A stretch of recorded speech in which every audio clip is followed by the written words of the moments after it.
Describe Washington pole vaulting in 1 or 2 words. 1 or 2 words. Uncaged. Let's see, another word would be focused.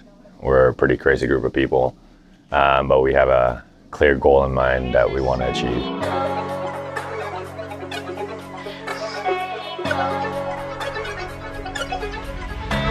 Most pole vaulters you meet, typically there's something about them that's not like the others. I mean, not everybody likes flying from 15, 18 feet in the air and falling down. Usually most people get a little worried about that. I think everyone has really high goals, and so you have to be driven to be able to achieve those. And then everyone also has the talent. Something magical happens when you have that talent and the drive to jump high. Our vault squad is one of the most motivated and positive groups I've ever worked with. I think everyone is a great vaulter, but on top of that, they're even better people, and I think that's what makes it so special. There's so many little things that you can kind of bounce off each other, and sometimes, you know, you may know what you have to do, but it's not gonna happen until you get that cue that just makes it make sense for you. The coaches are the people who model the culture from the top, and I think that they're the people that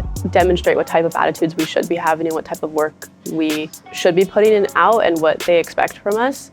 So I think they show us what to do, and then it's up to us to kind of rise to the challenge. It just is like a family or community, and the coaches foster that. And so I think that's something that's not always, like, it's not always gonna be seen by results, because results are just numbers.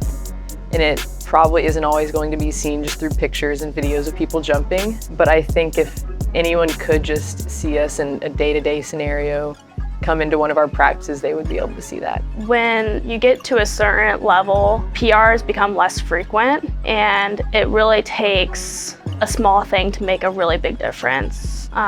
Coach Stevenson and Tim, it's really nice to have them too, because they both have the same end goal, but have 2 very different communication styles. Because some days you might need something more from Coach Stevenson. Some days you might need something more from Tim Riley, and they really put a focus on giving you what you need in that moment and molding to the individual athlete. For the first couple weeks that I was here, I asked Toby, like, is everyone gonna stop pretending to be so nice to me? And it's just like, truly the culture here is like really loving and supporting, and not having to question that and having that support helps you so much when you're on the runway, because you don't have to think about anything else besides all the technical work that you've put in.